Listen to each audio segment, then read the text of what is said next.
एक औरत के विवाह के लगभग 15 वर्ष बीत जाते हैं। इसी बीच में उसे एक बेटी का जन्म देती है, एक बेटे को जन्म देती है। घर पे सब कुछ अच्छा खासा चल रहा होता है। कुछ वर्षों के पश्चात में उनकी सासू माँ कैंसर से ग्रसित होने के कारण स्वर्गवासी हो जाती हैं।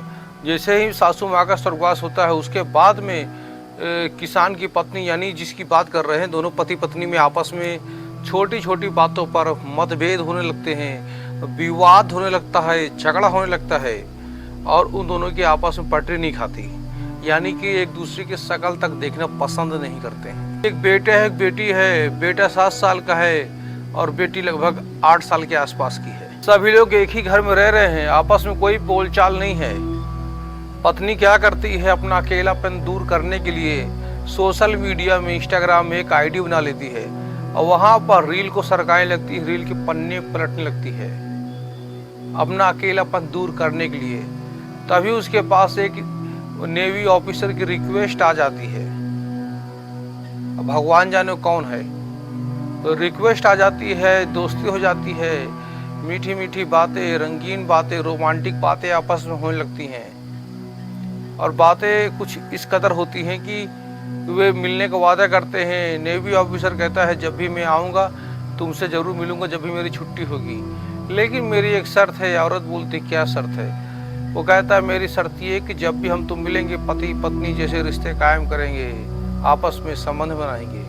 तो औरत कहती, मुझे इससे कोई एतराज़ नहीं है। और होता भी कुछ ऐसा है, दोनों आपस मिलते, आपस में शारीरिक संबंध बनाते हैं और पति पत्नी वाला सुख एक दूसरे को देते हैं। लेकिन उसके बाद से शुरू होती है कत्ल की एक ऐसी कहानी।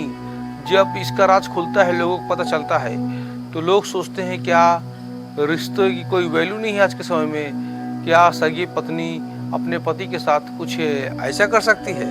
होता क्या है कि शुरुआत में मर्चेंट नेवी ऑफिसर जो भी होता है, वो वीडियो कॉलिंग में, रील में सुंदर सुंदर वादियों की, समुंदर की फोटो दिखाया करता था और उसी में उसको पटा लेता है। जैसे यहाँ पर एक कत्ल होता है तो ढेर सारी जिंदगियां आपस में तबाह हो जाती हैं, क्योंकि सारा रिश्ता ही झूठ की बुनियाद पर टिका हुआ था।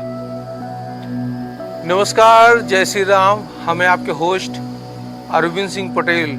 आज आपको उत्तर प्रदेश के बागपत जिले की जो शहर कोतवाली है, वहाँ का एक थाना है नवरोजपुर। उसी नवरोजपुर के गांव में निवास करने वाली एक महिला होती है रचना।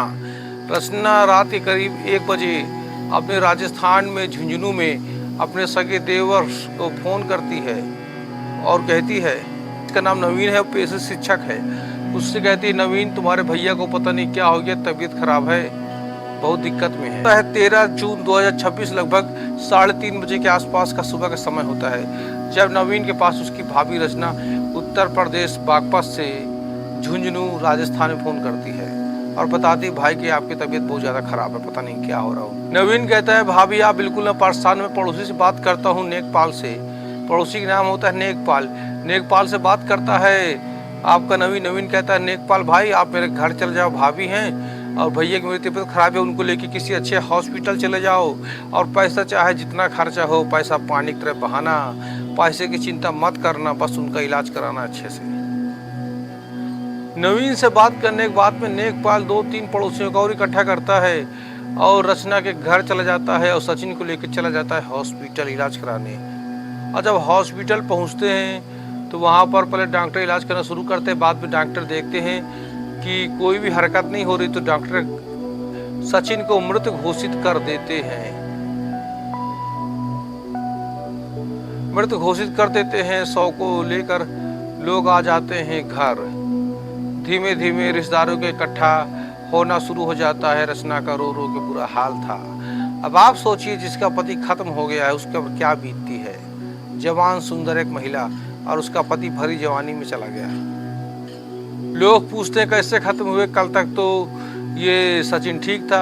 तो बताते हैं कि ये कीटनाशक डालने गए थे, उसके बाद से जब घर आए बोले मेरी तबीयत खराब चल रही है, कुछ हो रहा है। तभी 2 लोग नज़र पड़ती है, कि छाती में नज़र पड़ती है तो एक की गर्दन में। तो उन्हें ये मौत सामान्य नहीं लगती है। आपस में दोनों पड़ोसी गुदगुदाना शुरू कर देते हैं। कहता है कि दीवारों के भी कान होते हैं। धीमे धीमे ये बात कई लोगों में फैल जाती है।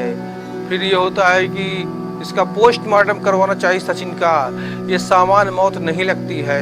तभी उन्हीं में से कोई फ़ोन करते था 112 में। और योगी सरकार की इतनी अच्छी व्यवस्था है कि पुलिस तुरंत आ जाती है आपकी सेवा में। उत्तर प्रदेश पुलिस तत्पर है, पुलिस आ जाती है।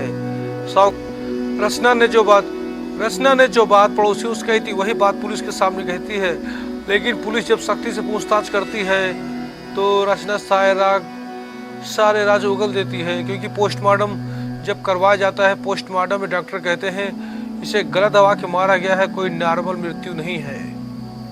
क्योंकि डॉक्टर कहते हैं इसकी मृत्यु कीटनाशक से नहीं हुई है, छाती पर ठोकर मारने से, गलत दबाने से इसकी मृत्यु हुई है। पुलिस जब रचना से पूछताछ करती है दोबारा तो रचना कहती कीटनाशक से मृत्यु हुई है। उसके बाद पुलिस डॉक्टर को और रचना को आमने सामने बैठालती है। पुलिस को लगता है कुछ अलग बात तो नहीं है, तो इसी बीच में पुलिस क्या करती है, पड़ोसी का सीसीटीवी कैमरा देखती है। पुलिस देखती 12 जून 2026 के एक व्यक्ति आया था इनके घर में रात को। वही व्यक्ति बाद में अगले दिन 3:30 बजे यानी 13 जून को भी आया था रात को 3:30 बजे। जब कहा पुलिस आसपास के लोग पूछती है व्यक्ति कौन है, तो पड़ोसी इसको पहचानने से इनकार कर देते हैं। बाद में पुलिस जब रचना को रिमांड पर लेती है और थोड़ा सा बल प्रयोग करती है तो रचना रट्टू तोता जैसे सब उगल देती है। वह बताती है साहब 15 साल पहले मेरी शादी हुई थी, इससे 7 साल का बेटा, 8 साल की एक बेटी है। सास को कैंसर होने के बाद जब 2022 मौत हो जाती है तो आपस में बोलचाल बंद हो जाती है। पत्नी के लिए खाना बना के रख दिया करती थी, पति बाद में आकर चुपचाप खा लिया करता था। कई महीने हो जाते हैं ये लोग आपस में बात नहीं करते। कई महीने बाद ये लोग आपस में भेंट करके शारीरिक संबंध बनाते थे, कभी 5-5, 6-6 महीने में। इसी बीच में रचना इंस्टाग्राम में आईडी बनाती है और उसकी दोस्ती किसी एक व्यक्ति से हो जाती है जो अपने आप को नेवी ऑफिसर बताता है। वह व्यक्ति अपने आप को मर्चेंट नेवी का ऑफिसर बताता था। उसका नाम था सोनू, जो अपनी पोस्टिंग अलग अलग जगह पर बताया करता था। ये बात सुनकर खुश हो जाती है और रचना के मन में लड्डू फूटने लगते हैं, तरह तरह के सपने बुनने लगते हैं। सचिन को कहीं ना कहीं से पत्नी के ऊपर शक होना शुरू हो जाता है। इसी बात पर इतराज होता है तो रचना को भी शक था कि मेरे पति को मेरे ऊपर शक हो रहा है। उधर दूसरी तरफ रचना की सोनू मर्चेंट नेवी ऑफिसर से गहरी दोस्ती हो जाती है।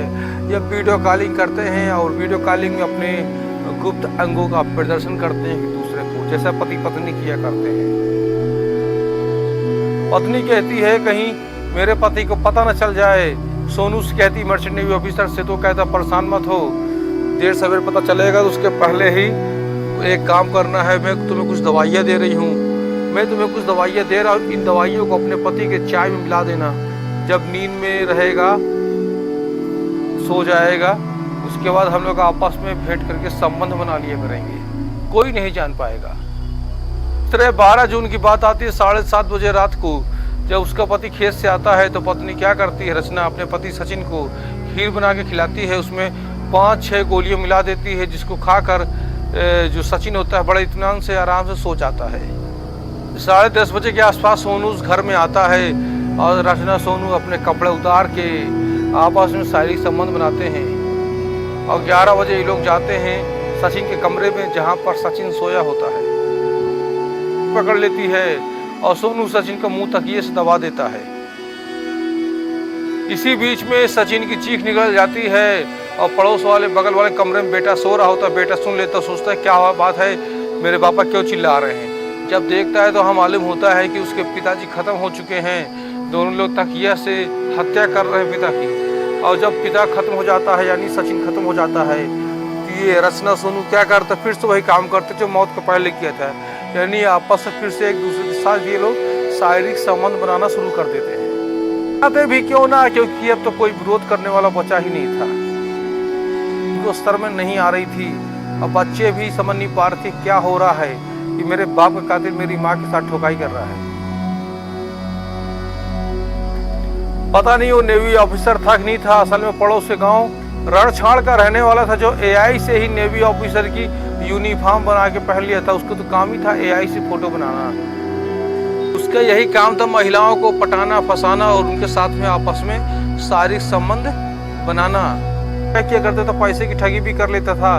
लेकिन इस बार कुछ ज्यादा हो गया था, क्योंकि हो गया था यहाँ पर एक कत्ल। ने महिला रचना को, उसके प्रेमी सोनू को गिरफ्तार करके जेल भेज दिया। अब बात आती है दोनों बच्चे तो अनाथ हो गए, उनकी जिंदगी कैसे कटेगी। यहाँ देखिए दोस्तों, सोनू का भी घर बर्बाद हुआ, रचना का भी घर बर्बाद हुआ, बच्चे अनाथ हो गए, कहाँ से पढ़ाई कर पाएंगे, कौन रखेगा उनका ध्यान, क्योंकि दादी बाबा तो पहले ही खत्म हो गए। कहानी सुनाने का उद्देश्य आपका दिल दुखाना नहीं है, बस आपको होशियार करना है। आपकी एक छोटी सी गलती दो परिवार की जिंदगी को आपस में बर्बाद कर सकती है। इंस्टाग्राम में की गई दोस्ती, देखे गए सपने, करोड़पति से शादी कर लेगी, मर्चेंट नेवी ऑफिसर से ऐश करेगी। अब देखिए कहां से कहां पहुंच गए। दोस्तों कहानी पसंद आई तो वीडियो को लाइक कीजिएगा। मिलते हैं नेक्स्ट वीडियो में, तब तक के लिए जय हिंद जय भारत।